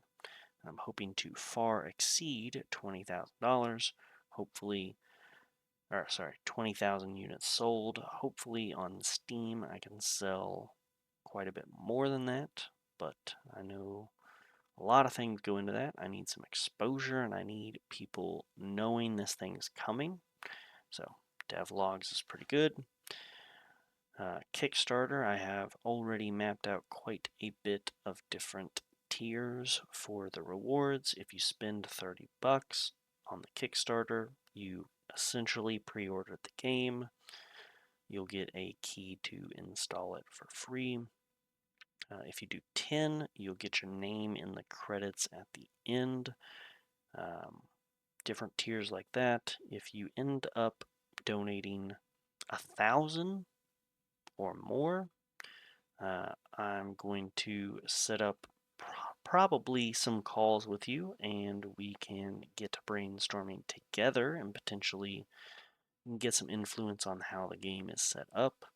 If you spend 200 on the Kickstarter, I think this is all word of mouth right now. I'll have it hammered out in refinement and detail later, but essentially some tiers, these are ideas, they can change, but 200 bucks you can possibly design your own encounter that I will implement into the game using this system. It does have to fit with the story. So if we're in ancient Greece, Egyptian pyramid encounter is not on the table. Sorry, guys. But if it can keep with this, you can help design an encounter perhaps. Looking at you, Dungeon Masters, that might be a $100 or $200 thing. Another tier might be that you get to design a companion that the main protagonist can take into their party. Now there is going to be a very limited number on that. I think the idea I'm coming up with is there will be a different companion in each major city in Greece. So you might get a companion from Sparta, you might get a companion from Athens. And another idea that floated around in my head is, depending on your actions, there may be 2 companions in each city, but you only get access to one or the other, depending on your choices. So that could be pretty interesting as well.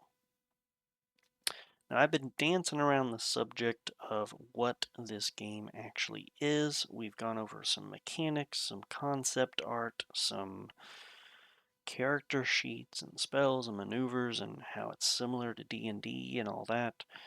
All that's great. That is functionality. That is the paper meets pen. Pen meets paper. That's getting it out there. But what essentially is at the heart of this game?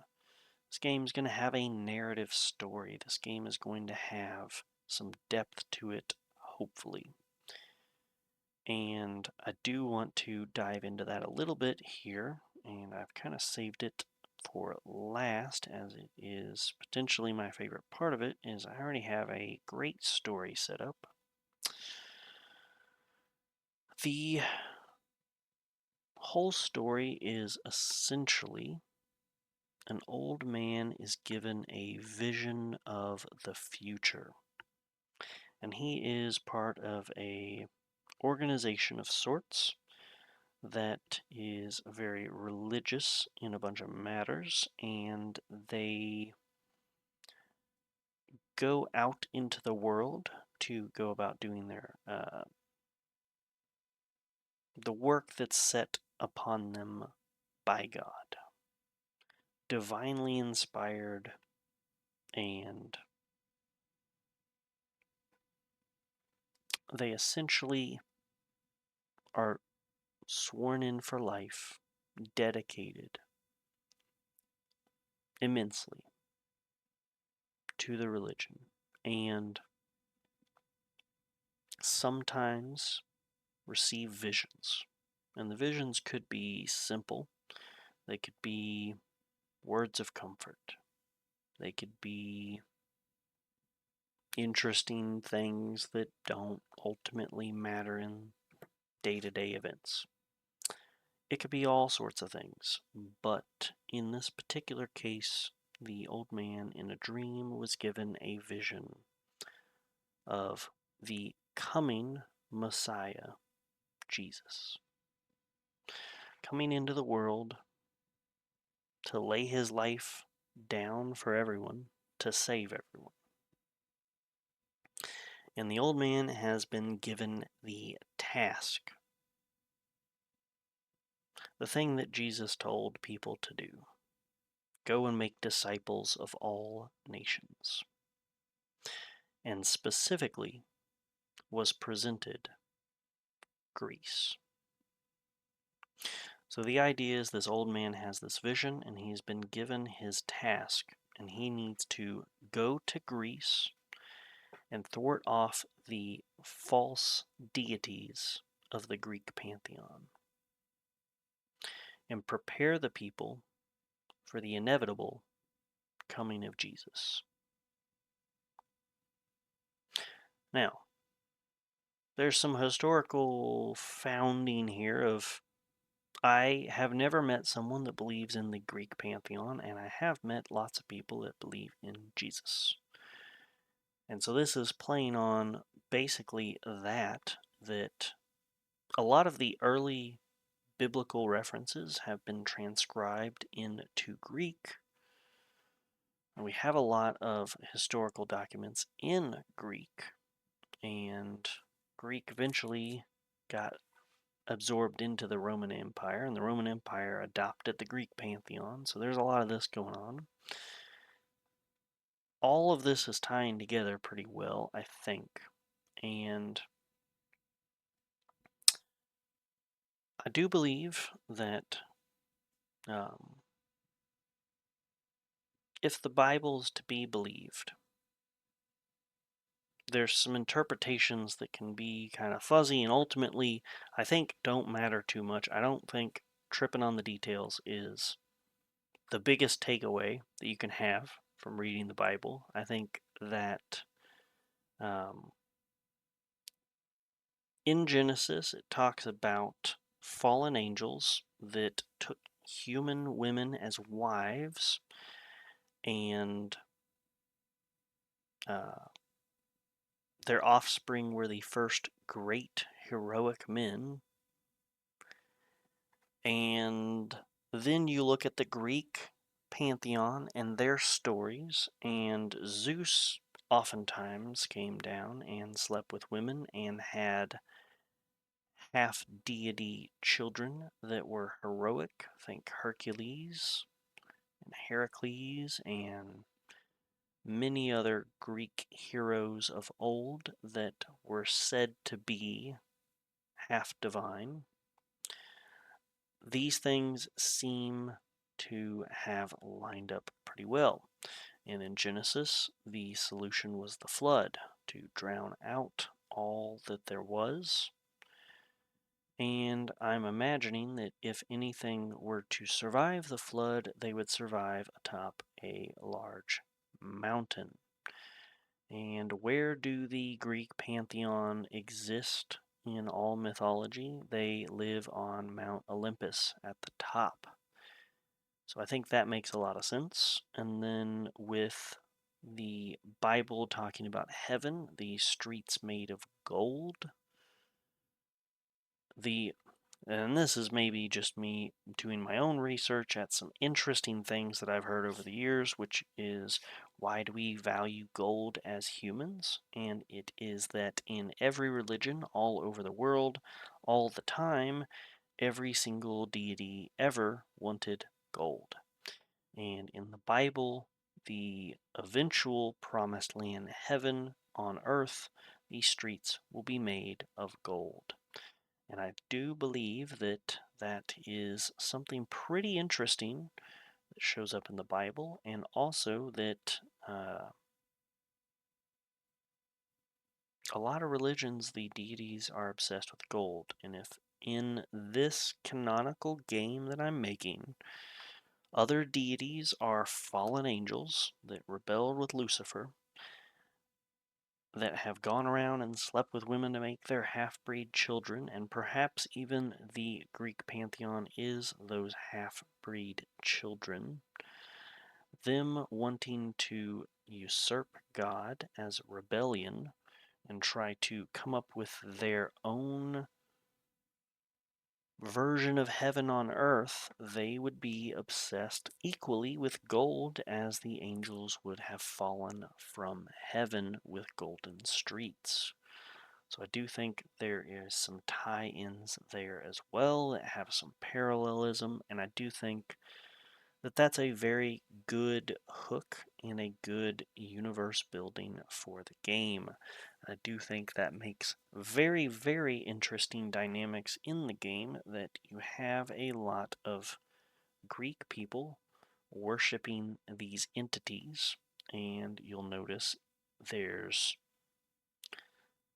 the deities of drunk and lust, and a god to rule over lightning and the seas and all this other stuff. There's all that going on that it makes very interesting that um, I don't know. I just think it's a pretty interesting idea, and I think this could be a very good world build with this as the backdrop and kind of the tie-ins with the mythos and all of that, and could be kind of interesting.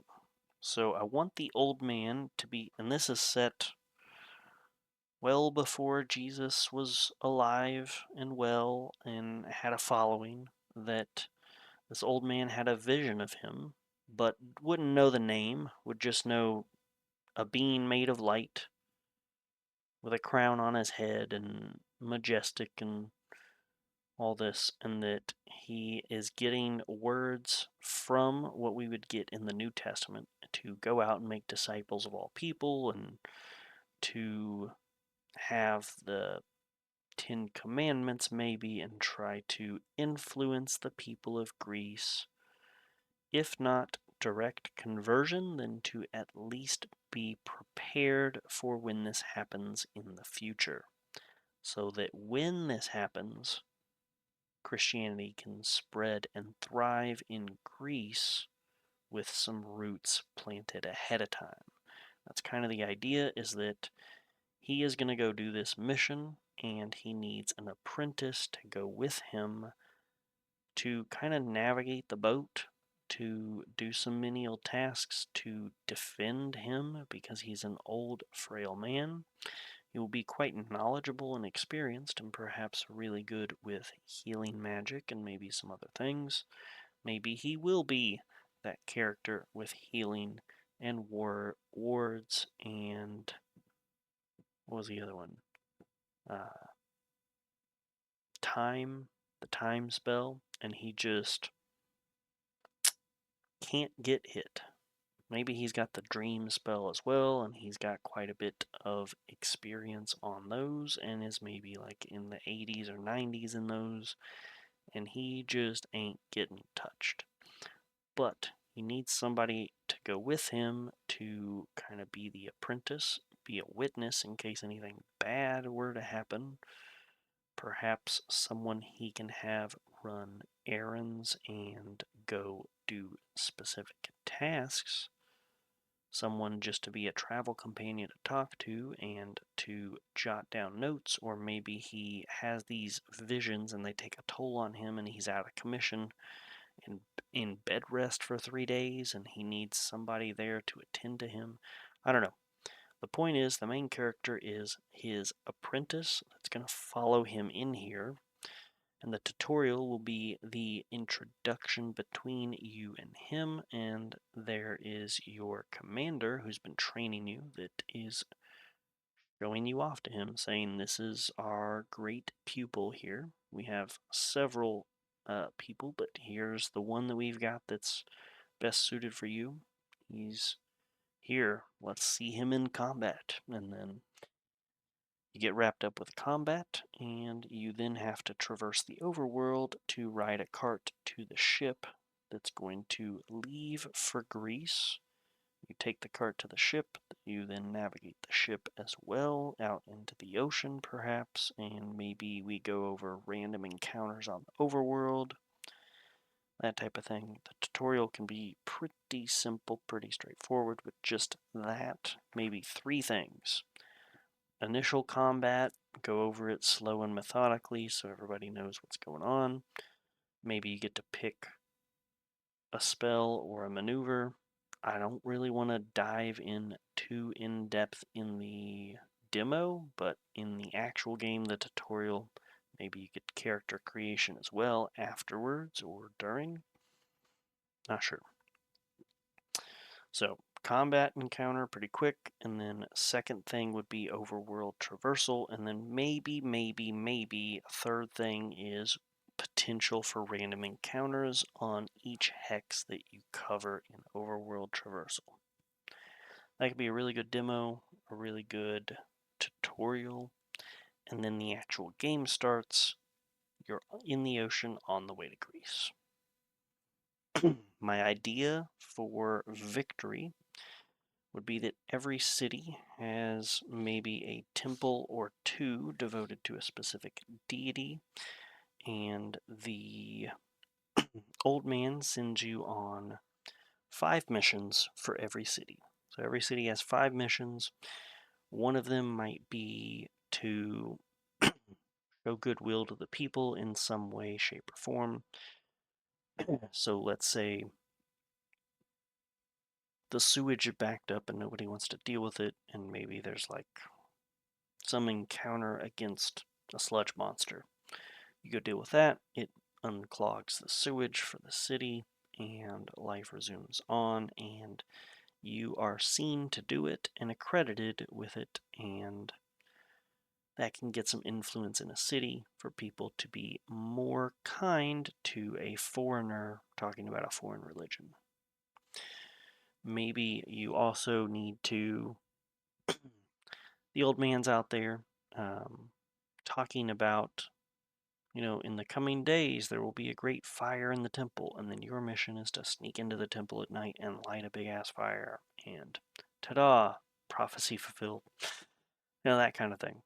Now that does seem kind of manipulative and scummy, so I don't know how well I want that to be a mission, but it was just an idea that I had, and maybe we'll refine some different things and come up with different missions for different cities. 'Cause Sparta might be different from Athens in a ton of ways. You'll have different things to do, and maybe there's a trade capital, so the missions are centered on trading. Another thing about all of this is that you and the old man will be traveling to other places, Greece specifically for this first game. I'm holding it open for some others because there are other pantheons. But if there's a trade hub, you guys are traveling Greece. Canonically, you are telling everyone that you are merchants from a distant land, which is probably a much more viable idea than we come from a different land and we're bringing our religion with us and you're all going to listen to us. Probably doesn't get you very far. But you also need to survive and make money, so being a traveling merchant makes a lot more sense as the funds to go about your actions. Otherwise, you're running around with a ton of money, making government officials and temples angry at you. Probably not a good idea. The other thing that I think can make this work and not just you came and you're influencing a bunch of people and they like you and didn't drive you off is the fact that since in ancient Greece they have a large pantheon, and the more you dive into all of their stuff, you see they have basically a god for everything under the sun. So many different deities and half deities, and it's a mess. Lineages of their deities, all that. Saying that you have another god from a different land is probably not super unheard of in ancient Greece, is kind of my idea. That they're kind of lukewarm. Oh, another deity, whatever. Tell us about it, sure. It's the only deity is a rough sell, maybe. Well, going to be hard to change people's minds. I don't think it's going to be the business of the main character to go around convincing people to believe in Jesus. I think that's going to be solely rested on the old man, and the old man's going to send you on tangible physical tasks. Now, that doesn't mean that you can't influence people, and I do think that that is going to be a big plot thread potentially for your companions. If you're going to be picking up companions in Greece, at best, they will be unaffiliated. At worst, they're going to fucking hate your mission. They're going to be Ares enthusiasts or whatever, you know?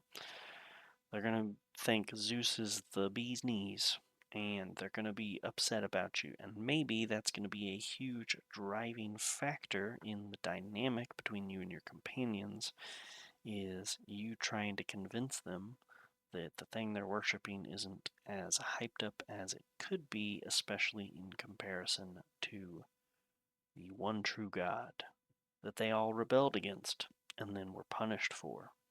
If somebody can punish Zeus, it's going to be a lot stronger than Zeus.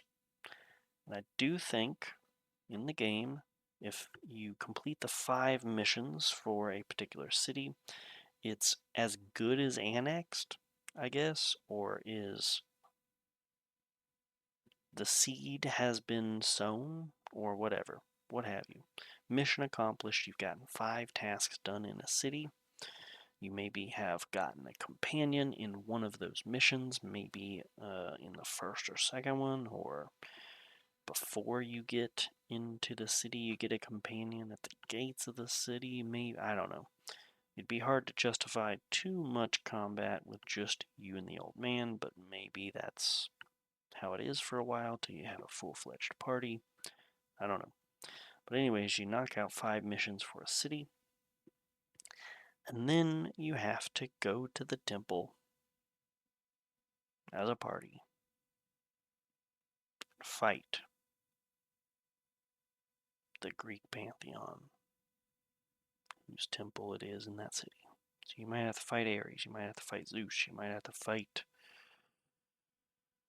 Aphrodite, you might have to fight who the heck knows. There's going to be, I hope, a bunch of wild enemy types like griffins and sirens and harpies and centaurs and minotaurs and all the things that you would imagine are in a ancient Greek times and that are not around now with absolute certainty. They probably didn't exist. They're probably made up, but if they did exist, they definitely don't exist now. And maybe you might have some hand in why that is. Maybe you go around the countryside knocking out the harpies that are plaguing Sparta, and that's one of your missions, is go to the harpy nest and take them out, and the people will know you as a hero. When they know you as a hero and you say, I'm not the one that's going to save you, that comes later, people might perk up and hear you out. That's kind of the idea of the game. So, lots of missions to go on, maybe some underhanded things. I kind of think not, but we shall see. I'm going to hammer out those details a bit later. This is just the initial dev diary. And to give an update of where I am, I have the LLC, I have an EIN number with the IRS, I have copyright for the game, I have lots of concept art as part of that copyright, as well as the trailer and a couple other things, including a lot of the things that I have shown you today, are all included as part of the copyright. I have installed Unreal Engine, which unfortunately, for some stupid reason, was like an 8-hour long process. It was grueling and miserable, and it froze at like 80 something percent for a very, very long time before eventually completing.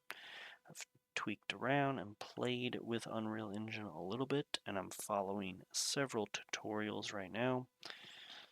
I think the next dev update for the diary is going to be I spend a ton of time working on tutorials. But yeah, I've played around with the AI. I have made some videos, made some art, made some concept art, come up with some ideas. I have put pen to paper. I got a sit down with another small business owner to mentor me. If any of you are interested in starting your own business for whatever reason you've stumbled across this dev diary, talk to the Small Business Association for your state. That's Texas. They put me in contact with some people, which is fantastic. And my mentor that I got was particularly really good. He was pretty impressed that I had such a plan set up for how much it's going to cost to do this stuff, and Kickstarter plans, and a price sheet on how all this stuff would work. And he was kind of pretty impressed with how mapped out the idea was for the mechanics of the game, and 6 years dev experience makes a lot of sense. Even though I don't have game development experience, I have a lot of experience working with UIs and other things. Front end is a lot of fun for me, but I also have experience with like Java and Angular and C++ I can handle. So I got very, very, very inspired by this guy. It was very helpful, and that's kind of where I'm at right now, guys. I have a lot of things going. I don't have the initial code set up yet, but I will very shortly. I'm following some tutorials. I'm going to get some art drawn up and 3D modeled and placed in. My plan is everything's going to be hex grid based, and I'm going to initially start by making lots and lots of different hex tiles for different terrains that you can put a D&D mini sized thing on, to navigate around. And I'm gonna kind of hope that I can build the maps Lego style with the hexes. As far as terrain is concerned, like stairs can be half a dimension up, whereas like a full thing can be like a cliff or a wall maybe, and different stuff. I can do all sorts of stuff with the hexes, and I think it's gonna work out really well. Like for instance, if I have a tree in the terrain, it might not take up the entire hex that I put a tree in, but that hex will, as far as the game is concerned, count as a place that you can't take up because it's already taken up by a tree. This might only be for large trees, and small trees aren't really there and you can walk through them maybe or something, I don't know. But I have some ideas. We'll put pen to paper soon. Right now, it's just learn Unreal Engine and get some sleep at 4:30 in the freaking morning on a Sunday. I gotta go to church pretty soon. I think my wife's ready to kill me. I think she opened the door a little bit earlier. She wakes up early, I go to sleep late. We sometimes see each other. Funny joke. She's not gonna laugh at that. She's gonna be mad at me. But funny nonetheless. I love that woman. Alright, guys. This is it for the Dev Diary number 1, and I will see you guys eventually soon, hopefully. I think these are all going to be coming out on Sundays at noon if I can help it. Until next time, guys, I'll see you then.